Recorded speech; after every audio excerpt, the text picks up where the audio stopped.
Bonjour Benoît Hamon.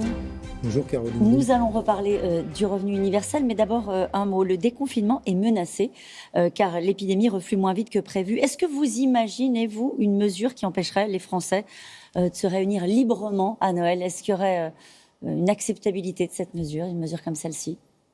Vous me posez une colle. Écoutez, le gouvernement a fixé des règles. Le président de la République lui-même, il a déclaré qu'il déconfinerait s'il y avait moins de 5000 contaminations jour. On en est loin, dit le directeur général de la Santé, donc on a déjà la réponse à la question, donc on peut supposer que le déconfinement sera peut-être reporté. Et ensuite, il a posé une règle, on va dire, qu'on doit appliquer nous-mêmes, c'est-à-dire pas plus de 6 adultes lors des fêtes de Noël. Vous allez respecter ces règles-là? Oui, moi j'ai décidé de pas me rendre ce que je fais habituellement auprès de mes parents pour les vacances de Noël, ce qui est assez douloureux pour eux, pour nous et pour les enfants. Mais quand je vois ce qui s'est passé aux États-Unis et au Canada avec Thanksgiving, c'est-à-dire que 15 jours après les fêtes de Thanksgiving, un pic de contamination, écoutez, moi je prendrais pas le risque et j'ai pas envie de faire courir à d'autres. Et voilà, donc, Mais on se retrouve dans une situation quand même extrêmement compliquée avec une seule solution pour contenir cette épidémie, c'est le confinement strict. Dès qu'on commence à rouvrir, l'activité, relancer l'activité, l'épidémie repart. On peut tenir combien de temps comme ça, avec des conséquences économiques, jusqu'au vaccin, on va en parler, qui sont de plus en plus lourdes, à commencer pour une partie de la population qu'on appelle désormais les nouveaux pauvres, qui sont impactés de plein fouet économiquement et socialement par cette crise. Comment on fait? Non, mais jusqu'au vaccin, Caroline Roux. Au moment où le vaccin permettra progressivement finalement de nous libérer de cette contrainte-là du confinement, c'est-à-dire de limiter les interactions sociales. Il faut serrer les dents jusque-là. Il me semble qu'on n'a pas beaucoup d'autres choix. C'est-à-dire que si vous connaissez le pays qui, hormis la Chine, a mis sa population sous strict contrôle et surveillance pour juguler l'épidémie, en tout cas pour ce que l'on en sait. C'est-à-dire qu'en plus, il n'y a pas de transparence réelle sur les chiffres. Je pense qu'il n'y a pas beaucoup d'autres alternatives. Et accompagner socialement, quand il faut le faire? Oui, puis en évitant après ce qui peut être perçu comme des mesures un peu absurdes. On pense aux fameuses remontées mécaniques et aux stations de ski, même si on aurait dû dire que une des raisons, ce que je ne comprends pas, c'est pourquoi le gouvernement n'explique pas plus clairement. Je suppose que c'est parce qu'on a peur qu'il y ait beaucoup de traumatologie liée aux accidents de ski et que du coup, ça engorge les hôpitaux et que ça ne permette pas de traiter les cas Covid. Si c'est ça, il faut le dire. Mais en l'occurrence, ce qui me frappe, c'est que si on fait le jeu de faire confiance aux Français, d'être plus transparent, ce que n'a pas fait le gouvernement au début, je pense qu'on a une mobilisation plus naturelle et plus saine de la population. Mais dès lors qu'on commence à jouer avec les chiffres, évidemment, ça crée de la défiance. Et je crois qu'on en est un peu là. Vous craignez une colère ou pas? Elle est là, je la crains pas, je la vois, je l'observe, je l'aperçois comme quiconque ne la voit pas fait l'autruche. Cette colère, elle a plusieurs raisons. Elle peut se diriger d'ailleurs contre différentes cibles, mais elle est là et il faut y répondre en tout cas par de la justice et de la transparence. Quand je dis justice, c'est que il faut que quand le gouvernement prend des décisions, il ait autant soin des personnes, ce qu'il a fait sur les politiques sanitaires, que de l'économie. Et on en parlera, mais quand on a 10 millions de pauvres en 2020, c'est l'équivalent de la population totale du Portugal qui est pauvre en France aujourd'hui. Pour ce qu'on en sait, et sans tenir compte de ce que va être l'année 2021.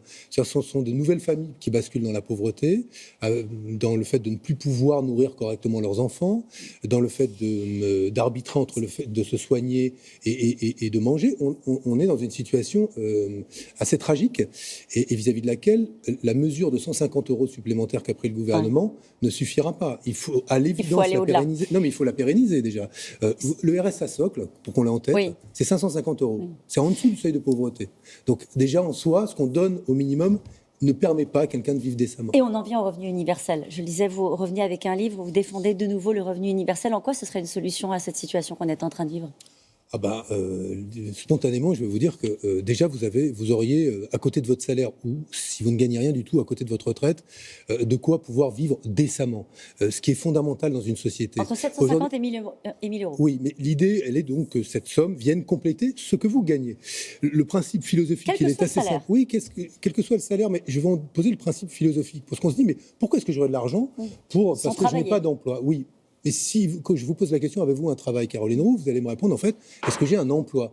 Mais si vous n'avez pas d'emploi, est-ce que ça veut dire que vous ne travaillez pas dans la vie? Si vous travaillez chez vous, vous travaillez comme bénévole, vous travaillez comme consommateur, avez-vous remarqué que vous faites le travail de ce que faisait un caissier ou une caissière avant, ce que faisait quelqu'un au guichet, donc vous travaillez.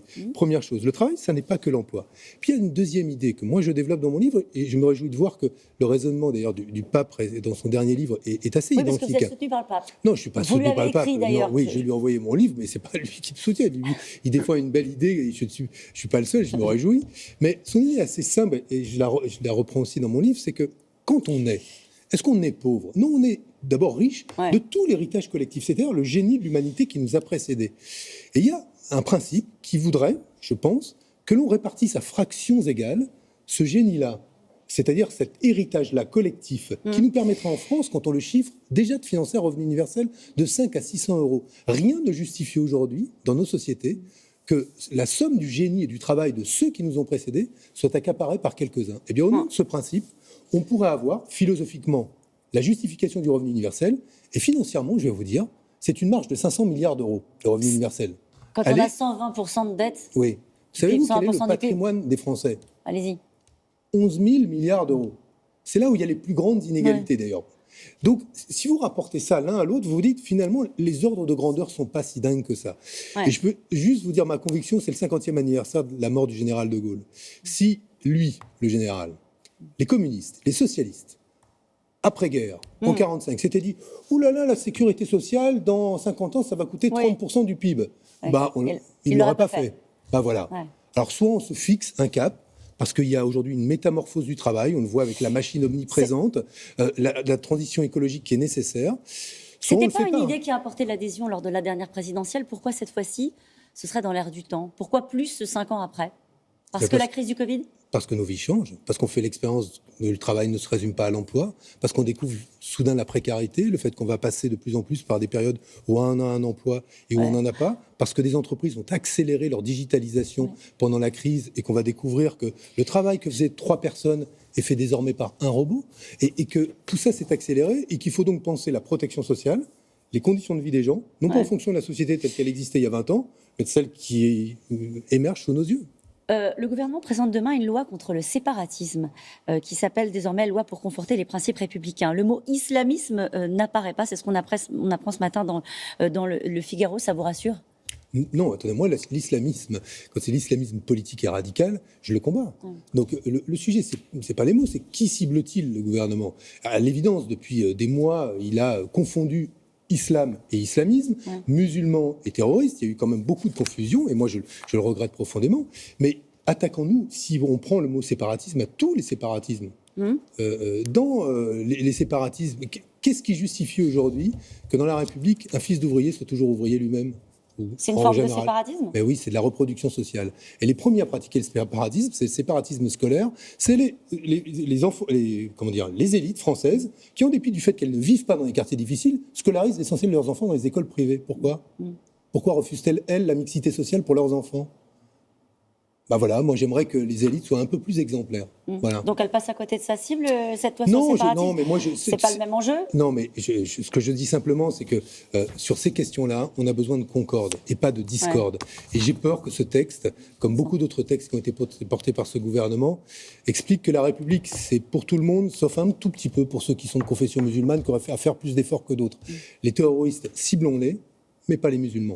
C'est dit. Merci beaucoup, Benoît Hamon, d'avoir été notre invité ce matin. On n'a pas parlé de la gauche, mais vous reviendrez. Avec plaisir, mais vous savez, je suis retraité de la politique, moi. Ah oui, c'est vrai.